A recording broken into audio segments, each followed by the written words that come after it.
O Núcleo de Tecnologia de São Sebastião apresenta Podcast de Tecnologia e Educação. Uma incursão na história da inteligência artificial e suas conexões com a educação do século XXI.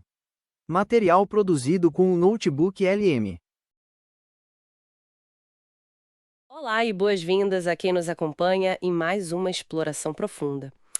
Hoje a gente tem sobre a mesa uma pilha de fontes que abrange assim, disciplinas que parecem bem distantes, mas que se conectam de uma forma fascinante. Uhum. Nós reunimos desde as diretrizes curriculares nacionais, a BNCC, focadas no ensino de computação para crianças, até artigos históricos super detalhados da Universidade de São Paulo sobre o matemático Alan Turing. E a lista não para por aí, né? Não, não para.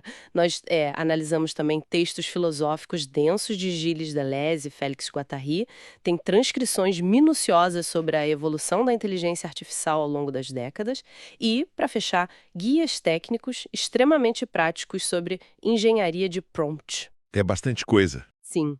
A nossa grande missão nesse mergulho de hoje é mapear uma encruzilhada muito específica, o ponto exato onde a estruturação do pensamento humano encontra a simulação da inteligência pelas máquinas. Exatamente. O objetivo é entender como a gente ensina humanos a pensar de forma algorítmica e, em contrapartida, como a máquina é instruída a simular a nossa cognição. E, olha, compreender essa via de mão dupla deixou de ser um mero luxo acadêmico há muito tempo. Totalmente. Para nossa audiência hoje, no meio de um cenário de, constante sobrecarga de informações e mudanças tecnológicas muito rápidas, decifrar essa dinâmica é a base da sobrevivência profissional e intelectual. Com certeza, entender os mecanismos de como nós estruturamos o nosso próprio raciocínio e como moldamos o raciocínio sintético é a ferramenta definitiva para navegar por essas transformações no mercado de trabalho. E na sociedade como um todo, né? Não se trata só de operar ferramentas. Isso, trata-se de entender a lógica por trás de quem as cria e de como elas funcionam lá no fundo. Certo, vamos desempacotar isso começando pela raiz mais conceitual que temos nas fontes. Vamos lá. Quando a gente analisa os textos dos filósofos Gilles Deleuze e Félix Guattari, tem uma redefinição muito particular do que vem a ser a filosofia. Porque existe um senso comum de que o filósofo sabe, aquela figura isolada no topo de uma montanha, só contemplando o infinito de forma meio passiva. É o pensador solitário. Exato, mas Deleuze e Guattari rejeitam isso completamente. Para eles, a filosofia é uma disciplina de pura ação. Ela é fundamentalmente a criação de conceitos. Criação de ferramentas, no fim das contas. Isso. E esses conceitos não surgem do nada. Eles são forjados como ferramentas bem específicas para resolver problemas concretos que a humanidade enfrenta em determinados momentos históricos. Uhum. O conceito não é uma verdade universal pronta. Ele é uma singularidade arquitetada para lidar com o gargalo do pensamento. Eu fiquei muito intrigada com essa definição. E faz todo sentido. E ao aplicarmos essa lente filosófica da criação de conceitos à história da tecnologia, a gente enxerga o surgimento de um problema monumental na Inglaterra do pós-guerra. O momento do Turing. Exato. O matemático Alan Turing se viu diante de uma questão que as ferramentas conceituais da época simplesmente não conseguiam processar. A pergunta era: as máquinas podem pensar? O choque para a época. O choque gigantesco. Naquele momento histórico, a computação estava dando os primeiros passos e Turing precisava criar um conceito inteiramente novo para dar sentido a um fenômeno que ameaçava abalar o lugar do ser humano no centro do universo intelectual. E como acontece com toda quebra de paradigma muito severa, o atrito com as mentes da época foi, assim, imediato, né? Imediato e muito intenso. O artigo do Jornal da USP que a gente leu detalha bem o tamanho dessa resistência. O Turing foi duramente ridicularizado por muitos dos seus contemporâneos no meio acadêmico. Tinha o Jeffrey Jefferson. Sim, o neurocirurgião renomado Geoffrey Jefferson. O argumento central dele era um exemplo clássico de antropocentrismo.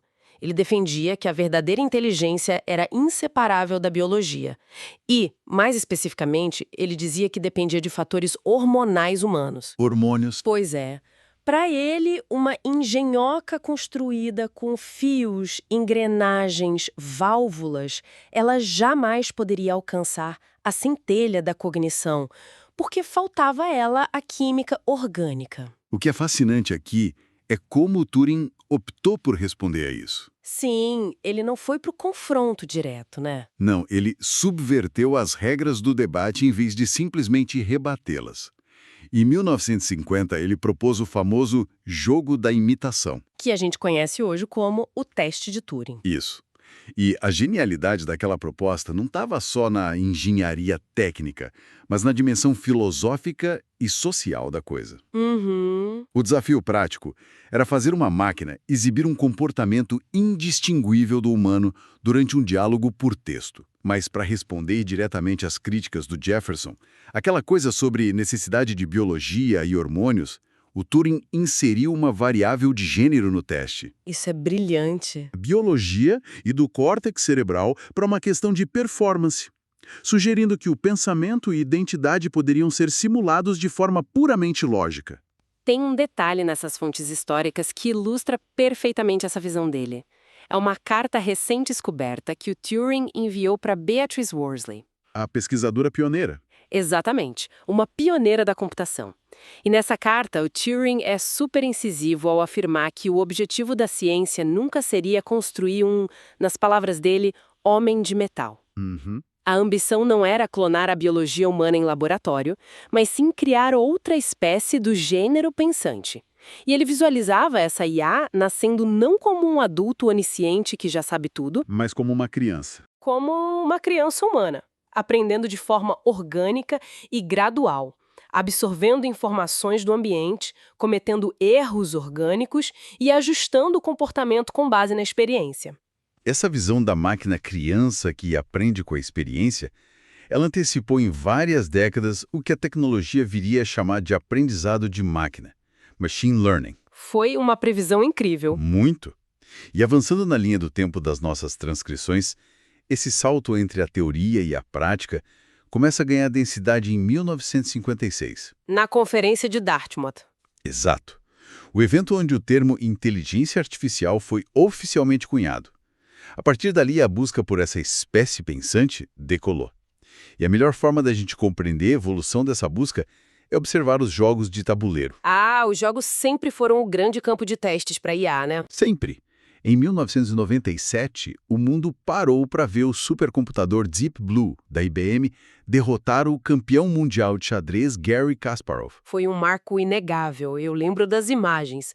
Mas as fontes fazem questão de pontuar como o Deep Blue operava de verdade. É importante esclarecer isso. Ele usava a força bruta computacional. Para deixar isso mais claro para nossa audiência, imagina que o computador precisava abrir uma porta trancada. Certo. Em vez de entender como a fechadura funciona, ele tinha um molho com milhões de chaves e testava uma por uma em frações de segundo até a porta abrir. Uma abordagem de pura velocidade. Isso. O Deep Blue calculava todas as possibilidades matemáticas futuras no tabuleiro de xadrez de forma assombrosa. Ele não aprendia o jogo de forma intuitiva. Era uma vitória do cálculo em massa e da busca algorítmica clássica. E aí reside o contraste fundamental quando a gente dá um salto para 2016. O caso do AlphaGo. Isso. O sistema AlphaGo, do Google, enfrentou o campeão Lee Sedol no jogo de Go. O nível de complexidade do Go é tão vasto que o número de configurações possíveis no tabuleiro supera o número de átomos no universo observável. É uma escala surreal. Inimaginável. Então aquela abordagem das chaves e da fechadura, a força bruta que o Deep Blue usou, se torna matematicamente inútil nesse cenário. A máquina precisou de uma arquitetura diferente. O aprendizado profundo. O aprendizado profundo. O Deep Learning, alimentado por redes neurais. Em termos simples, a rede neural simula as conexões de um cérebro, onde caminhos de informação se fortalecem quando a máquina acerta um padrão. Ela entende a fechadura. Exato. O AlphaGo precisou entender o formato da fechadura. Ele observou milhares de partidas e começou a intuir probabilidades. Chegou ao ponto de criar jogadas completamente inéditas, estratégias que nenhum mestre humano tinha concebido na história milenar do jogo de Go. A máquina deixou de ser só uma calculadora ultra-rápida para se tornar uma entidade capaz de gerar novas soluções. E o ritmo de avanço não parou por aí. As fontes mostram que 2017 foi o ano de mais uma quebra de paradigma. A chegada dos Transformers. E isso, a publicação da pesquisa que introduziu a arquitetura de Transformers. É essencial a gente entender o que isso significa na prática. Mudou tudo. Mudou muito. Antes, os sistemas liam textos palavra por palavra, de forma sequencial e isolada, então perdiam toda a nuance. Faltava o contexto. Exato. Os Transformers permitiram o avanço massivo do processamento de linguagem natural. Eles fizeram com que a máquina passasse a analisar frases e parágrafos inteiros simultaneamente, Capturando o peso de cada palavra em relação às outras. que a gente usa hoje o tempo todo como ChatGPT. E com essa capacidade de compreensão contextual, a IA abandonou o status de projeto de laboratório e passou a operar nas fronteiras mais extremas da nossa exploração. Inclusive no espaço. Sim, as transcrições mencionam como a IA atua ativamente no espaço sideral hoje. A sonda Mars Rover da NASA, por exemplo, ela utiliza algoritmos autônomos para navegar pelo terreno de Marte, Desviando de obstáculos sozinha. desviando de crateras, decidindo os melhores pontos para a coleta de amostras, tudo sem precisar esperar um comando da Terra a cada metro que ela anda. É impressionante. E em órbita, a gente tem os satélites da Planet Labs que ajustam suas próprias trajetórias usando o aprendizado de máquina. E voltando a olhar para o cosmos em si, o projeto SETI. O de busca por vida extraterrestre. Isso. Eles empregam IA para varrer volumes colossais de ruído espacial na busca por padrões. A máquina já é, hoje, uma extensão indispensável dos nossos sentidos na exploração do universo. E é justamente essa onipresença da IA, desde as crateras de Marte até os servidores das empresas aqui na Terra, que cria um dilema muito urgente. O mercado de trabalho. Exatamente. As projeções dos relatórios indicam que, num futuro próximo, os sistemas inteligentes podem substituir uma parcela gigantesca do trabalho cognitivo repetitivo. Tem análises que apontam para até 90% das tarefas operacionais baseadas em dados. É um número assustador se a gente não se preparar. Pois é, se as máquinas estão assumindo o processamento lógico pesado, como a mente humana deve ser preparada desde cedo para não ficar obsoleta? O que sobra para nós? E é aqui que entram os documentos da BNCC. A Base Nacional Comum Curricular. Sim, as diretrizes sobre computação na educação básica. Elas trazem uma resposta bem estruturada. A solução proposta é a implementação do pensamento computacional nas escolas. E o mais revelador é que isso não significa colocar crianças pequenas na frente de um monitor para digitar código de programação. De forma alguma. O foco das diretrizes não é ensinar a operar um software, mas desenvolver um raciocínio metodológico rigoroso. O pensamento computacional se escora em 4 pilares fundamentais. Decomposição, reconhecimento de padrões, abstração e algoritmos. Exato.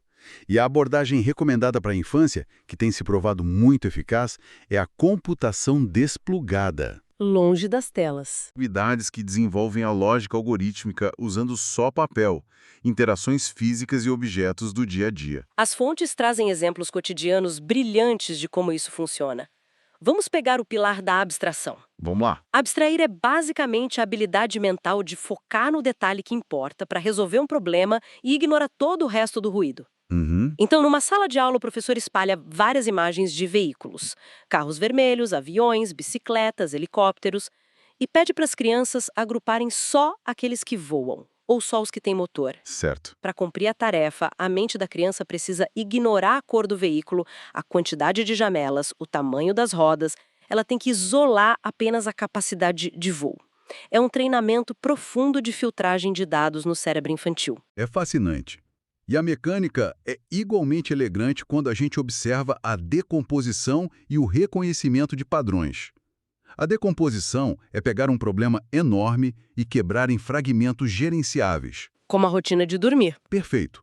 O simples ato de pedir para uma criança verbalizar as etapas da rotina, primeiro o banho, depois o pijama, a escovar os dentes, ler uma história e finalmente dormir, isso já é a decomposição de um algoritmo diário. É verdade.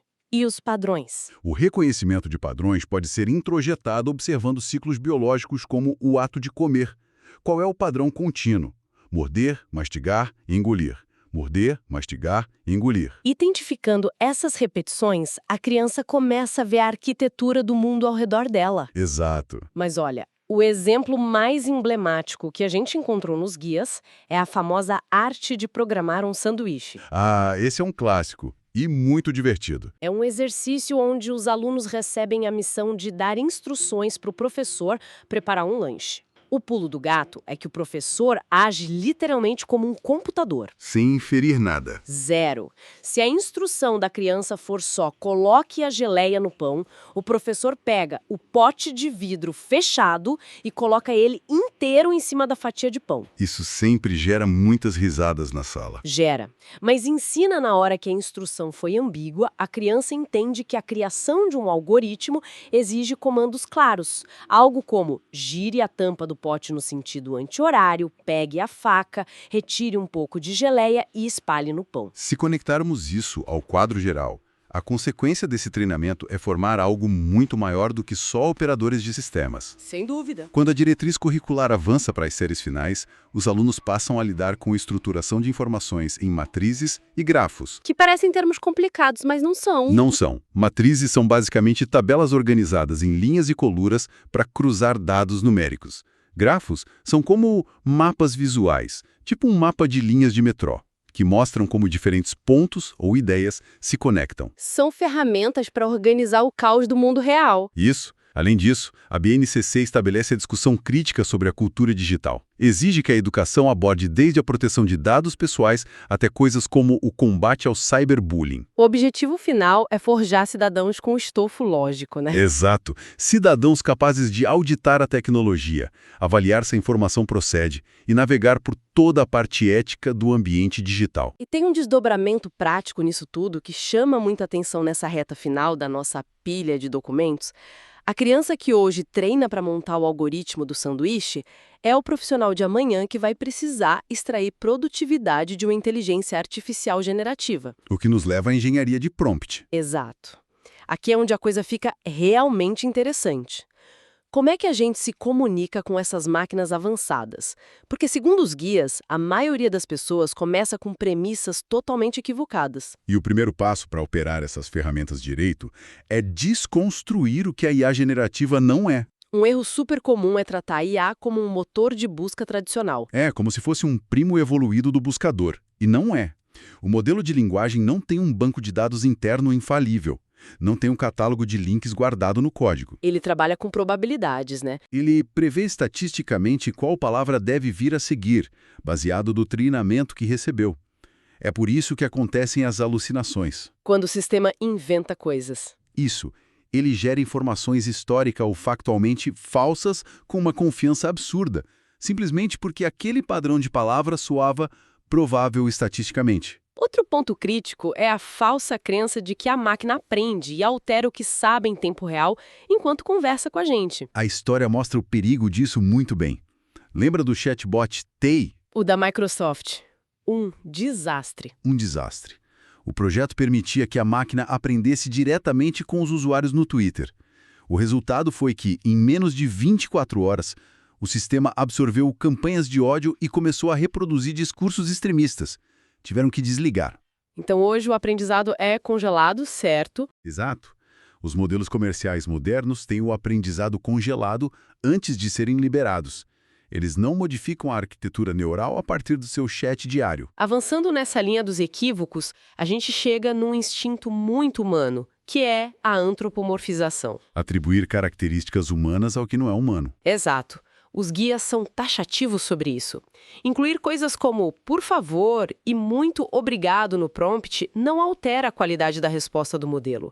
Pode até dar um conforto psicológico para quem digita, mas para o prompt é um ruído inútil. É estatística, não educação. Sim, e pedir a opinião da IA sobre temas complexos é uma falha metodológica.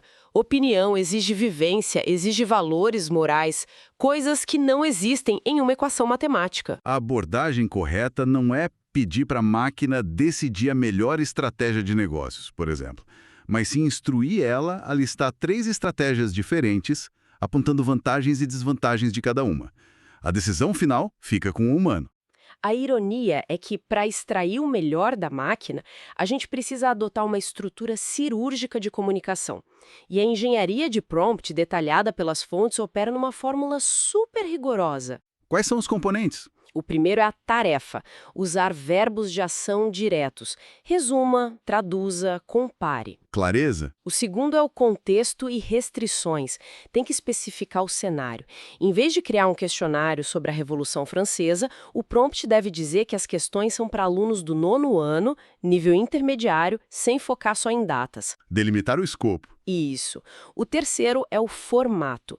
Quero o resultado em uma tabela, uma lista, parágrafos curtos, tem que ser explícito. Uhum. E por fim, o raciocínio passo a passo. Pedir para o modelo explicar a lógica por trás da dedução antes de dar a resposta final melhora muito a precisão do resultado. Sabe, isso levanta uma questão importante e cria uma conexão formidável com o começo da nossa análise. Com a filosofia? Isso. Uma das táticas mais avançadas na engenharia de prompt é dar um papel para IA. O guia sugere coisas como haja como um crítico literário ou assuma a postura de um consultor financeiro. É vestir a máquina como uma persona. Exatamente. A gente força a máquina a filtrar todo o vocabulário e o tom através daquele perfil. E é impossível ler isso sem lembrar da teoria do Deleuze sobre o personagem conceitual. A sobreposição é perfeita. É belíssima. Deleuze argumenta que o filósofo quase nunca expõe conceitos no próprio nome.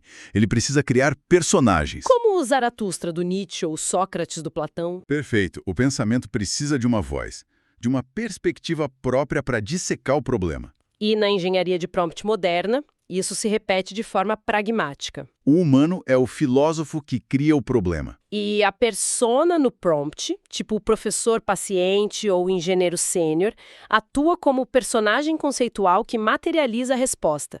Sem esse personagem, a resposta da máquina fica genérica e dispersa. Então, o que tudo isso significa, né? Sintetizando essa vasta encruzilhada que a gente percorreu. Nós começamos vendo como a filosofia se define como criadora de ferramentas conceituais. Vimos o Alan Turing criar o conceito de simulação do pensamento para contornar o antropocentrismo da época dele, idealizando uma inteligência que ia aprender como uma criança. E acompanhamos como essa criança evoluiu da força bruta no xadrez para as redes neurais do AlphaGo e para os jipes em Marte. Exato. E diante dessa onipresença das máquinas, a resposta da educação básica foi voltar para o papel e caneta, ensinando as crianças a abstrair e decompor problemas lógicos para não serem engolidas pela automação. O pensamento desplugado. E, finalmente, entendemos que dialogar com essas entidades sintéticas exige que a gente domine a linguagem com muita precisão, chegando a usar táticas da filosofia para extrair utilidade das linhas de código. O fio condutor parece muito nítido, a revolução das máquinas exige um refinamento extremo dos nossos próprios processos mentais. A síntese exata. E o cenário aponta para desdobramentos mais profundos ainda. Para encerrar a reflexão de hoje, eu proponho um exercício de imaginação com base em tudo isso. Vamos lá. Turing imaginou a máquina aprendendo as regras do mundo. Deleuze estabeleceu que a função do pensamento é inventar conceitos para solucionar problemas invisíveis. Hoje, nós somos os arquitetos que guiam a máquina através de comandos rigorosos e personagens conceituais que a gente cria. A reflexão para o nosso horizonte tecnológico é a seguinte: se a IA continuar evoluindo e alcançar a singularidade, ou seja, atingir a inteligência artificial geral, com uma capacidade cognitiva igual ou superior à humana. A famosa AGI. Isso. O papel do filósofo vai mudar de mãos. Diante de desafios planetários que a nossa biologia não dá conta de processar, será que a própria AGI vai passar a forjar seus próprios personagens conceituais? Nossa! Será que a máquina vai criar correntes filosóficas inéditas, solucionando problemas no universo que a humanidade sequer tem capacidade cognitiva para enxergar? Essa é, sem dúvida, uma perspectiva que muda totalmente o peso da realidade ao nosso redor. Fica aí esse questionamento profundo para nossa audiência digerir depois do fim da análise. Com certeza. Agradecemos muito a todos que acompanharam essa longa exploração através da filosofia, da história e da tecnologia, que o exercício da curiosidade permaneça, para que a gente continue refinando nossos próprios algoritmos mentais e nunca perca o ímpeto de aprender. Até a próxima jornada.